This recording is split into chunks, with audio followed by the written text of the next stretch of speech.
Tuhan bersamamu.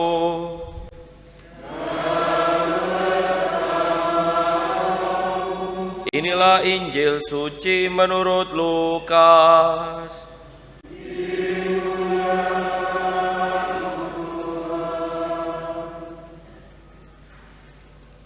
Sekali peristiwa seorang ahli Taurat berdiri hendak mencobai Yesus, katanya, "Guru, apakah yang harus kulakukan untuk memperoleh hidup yang kekal?" Jawab Yesus kepadanya, "Apa yang tertulis dalam hukum Taurat, apa yang kau baca di sana?" Jawab orang itu, "Kasihilah Tuhan Allahmu dengan segenap hatimu dan dengan segenap jiwamu, dengan segenap kekuatanmu dan dengan segenap akal budimu, dan kasihlah samamu manusia seperti dirimu sendiri." Kata Yesus kepadanya, "Jawabmu itu benar, perbuatlah demikian maka engkau akan hidup." Tetapi untuk membenarkan dirinya, orang itu berkata lagi kepada Yesus, "Dan siapakah sesamaku manusia?" Jawab Yesus, "Adalah seorang yang turun dari Yerusalem ke Yeriko. Ia jatuh ke tangan penyamun-penyamun yang bukan saja merampoknya habis-habisan, tetapi juga memukulinya, dan sesudah itu meninggalkannya setengah mati. Kebetulan ada seorang imam turun melalui jalan itu. Ia melihat orang itu, tetapi melewatinya dari seberang jalan. Demikian juga seorang Lewi datang ke tempat itu. Ketika melihat orang itu, ia melewatinya dari seberang jalan. Lalu datanglah ke tempat itu seorang Samaria yang sedang dalam perjalanan. Ketika ia melihat orang itu, tergeraklah hatinya oleh belas kasihan. Ia pergi kepadanya, lalu membalut luka-lukanya, sesudah menyiraminya dengan minyak dan anggur. Kemudian ia menaikkan orang itu ke atas keledai tunggangannya sendiri, lalu membawanya ke tempat penginapan dan merawatnya. Keesokan harinya ia menyerahkan 2 dinar kepada pemilik penginapan itu, katanya, "Rawatlah dia, dan jika kau belanjakan lebih dari ini, aku akan menggantinya waktu aku kembali." Menurut pendapatmu, siapakah di antara ketiga orang ini adalah sesama manusia dari orang yang jatuh ke tangan penyamun itu? Jawab ahli Taurat itu, "Orang yang telah menunjukkan belas kasihan kepadanya." Kata Yesus kepadanya, "Pergilah dan perbuatlah demikian." Demikianlah sabda Tuhan.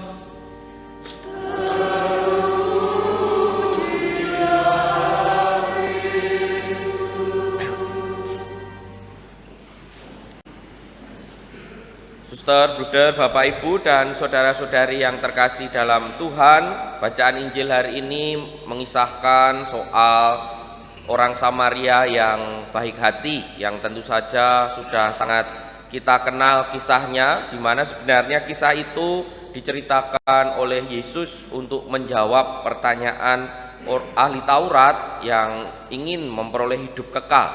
Sebenarnya ahli Taurat itu sudah tahu jawabannya, yaitu mengasihi Allah dengan segenap hati, dengan segenap jiwa, dan dengan segenap akal budi, dan mengasihi sama manusia seperti dirinya sendiri.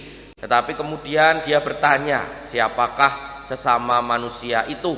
Dan lalu muncullah kisah orang Samaria yang baik hati ini. Kisah yang menarik, kisah yang bagi saya juga spesial. Ya, spesial karena dulu kami, waktu saya masih frater, angkatan itu menampilkan drama soal orang Samaria yang baik hati ini, dan saya berperan sebagai tokoh yang sangat penting dalam kisah ini, yaitu keledai. Oh, penting loh, keledai ini penting ini. Loh, setelah merawat luka-lukanya dinaikkan kemana? Keledai. Kalau nggak ada, nggak jalan loh ini. Tokoh yang penting tapi nggak ada komunikasi sama sekali, nggak ada ngomongnya nggak ada sama sekali, cuma gitu aja waktu itu. Tapi lebih spesial lagi karena karena kisah ini sebenarnya mengandung makna yang sangat banyak. Ya tentu kita sudah tahu bagaimana kita sebagai seorang manusia perlu mengasihi orang lain, perlu mengasihi sesama kita. Jangan mencontoh seperti para imam imam yang lewat itu lalu meleng gitu loh, maksudnya tidak ingin menolong, padahal ada orang yang kesusahan, lalu orang Lewi itu bisa dianggap bruder, suster, atau prodiakon gitu, atau ketua lingkungan, dianggap terpandang. Lalu ada orang susah malah meleng dan seterusnya. Tapi kita diajak oleh seperti orang Samaria yang kalau melihat orang yang kesusahan kemudian menolong, bisa dimaknai seperti itu. Tetapi kalau kemudian kita memaknai kisah ini dengan tahu sejarah pertentangan antara Yahudi dan Samaria, ini akan membuat maknanya bagi saya terasa lebih spesial. Tentu kita tahu orang Yahudi itu tidak bergaul dengan orang Samaria. Penyebabnya adalah orang Yahudi menganggap orang Samaria ini adalah orang Yahudi yang sudah bercampur dengan darah bangsa lain. Jadi ceritanya, ini malah dongeng. Jadi dulu kan orang Yahudi itu dibuang, pernah dibuang kan? Dibuang kemana ya? Ingat enggak ya? Ada yang tahu? Ke Mesir. Bener enggak? Kalau diem berarti bener. Bukan ke Mesir. Kalau ke Mesir itu orang Yahudi itu dengan sukarela ke Mesir karena ada kelaparan di tanah Kanaan. Nanti bisa dibaca di kitab Kejadian, masih ada kan kitab sucinya. Jadi kitab Kejadian, dibuangnya itu ke Asyur dan ke Babel. Nah, permasalahan mulai muncul karena tidak semua orang Yahudi dibuang ke Asyur dan Babel. Masih ada yang tinggal di tanah Kanaan itu atau di daerah Palestina sekarang itu. Nah, masalahnya kemudian yang separuh ini kemudian ditambahi para penduduk Asyur dan Babel, jadi campur begitu loh. Ya, gampangannya gini, jenengan ini orang Kalasan di sini gitu ya. Lalu di sebagian dipindahkan ke mana ya? Milih mana? Dibuang ke ya, dibuang yang deket aja, seberang Kali Progo ke Prambanan gitu ya, ke Prambanan. Jadi Kalasan ke Prambanan. Lalu yang di Kalasan ini kan tinggal separuh. Lalu orang Prambanan juga dipindahkan ke Kalasan. Nah, yang di Kalasan ini terus saling suka dan lain seterusnya, lalu menghasilkan anak-anak campur antara orang Kalasan dan orang Prambanan. Nah, keturunannya inilah, kalau kita kembali ke konteks Yahudi, orang Yahudi dan dengan orang bangsa lain itulah yang disebut dengan orang Samaria. Sementara orang Kalasan yang dipindahkan ke Prambanan itu tidak mau nikah sama orang Prambanan. Pokoknya kalau nikah harus dengan orang Kalasannya gitu loh, orang Kalasannya. Nah, ini sama seperti orang Yahudi yang di pembuangan itu menikahnya hanya antar orang Yahudi sendiri. Maka mereka lalu menganggap kamilah keturunan yang murni. Nah, orang Samaria ini kan tinggal di sini nih. Lalu kan orang Yahudi boleh pulang ke tanah Kanaan kalau nanti Bapak Ibu membaca kitab Ezra dan Nehemia. Pernah dengar ya? Pernah dengar, itu ada dalam kitab suci. Ketika kembali ke sini, ketemulah mereka dengan orang-orang yang sudah campur ini gitu. Sudah campur ini. Loh, kamu itu sudah bukan Yahudi murni, kamu sudah bukan Kalasan asli gitu loh. Kamilah yang Kalasan asli. Padahal mereka itu bertahun-tahun, berabad-abad dibuang ke bangsa lain. Disitulah lalu terjadi konflik. Maka kebenciannya itu bukan kebencian 1-2 hari, tetapi kebencian orang Samaria dan Yahudi ini berabad-abad, lama sekali sudah saling membenci dan selalu berpikir, orang Yahudi mikirnya kalau orang Samaria itu pasti jelek, sementara orang Samaria juga berpikir orang Yahudi juga pasti jahat gitu loh. Pikirannya itu selalu seperti itu. Bahkan orang Yahudi itu kalau lewat daerah Samaria itu menganggap dirinya nanti najis. Bayangkan saja jenengan mau dari Sleman mau ke Bantul, di tengah-tengahnya kan ada kota Jogja kan. Kalau mau cepet kan Sleman Bantul itu lewat Jogja kan tinggal wes gitu toh. Tapi kalau orang Yahudi ini mau dari Sleman mau ke Bantul, milih melipir. Kalau sini cepet mana ya?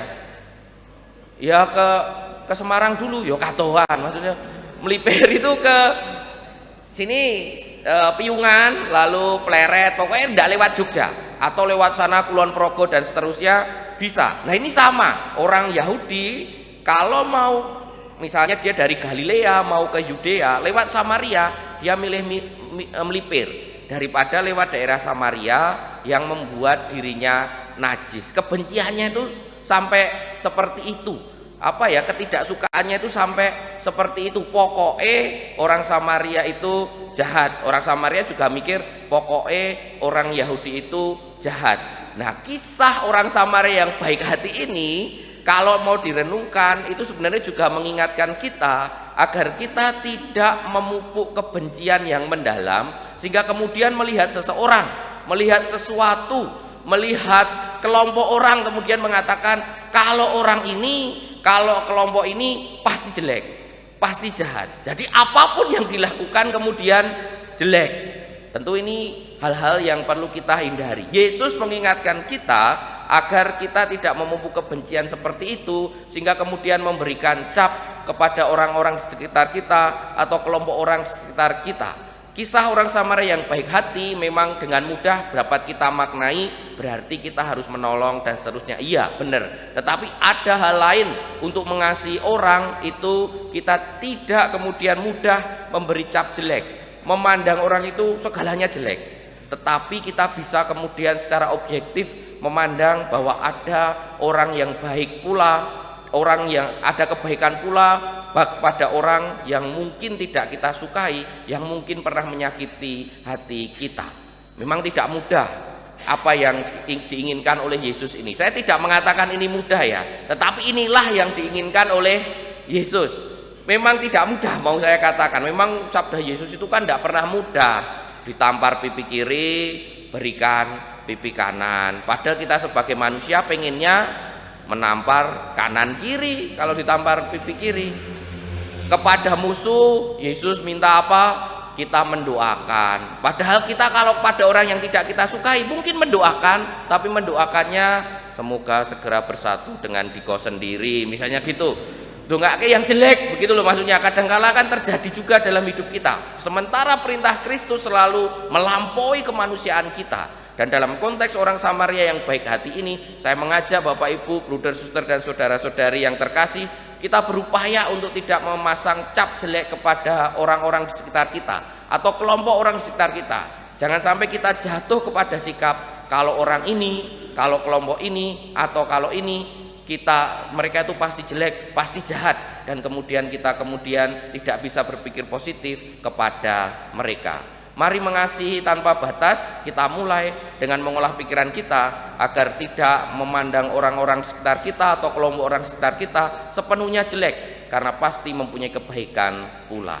Kita hening sejenak.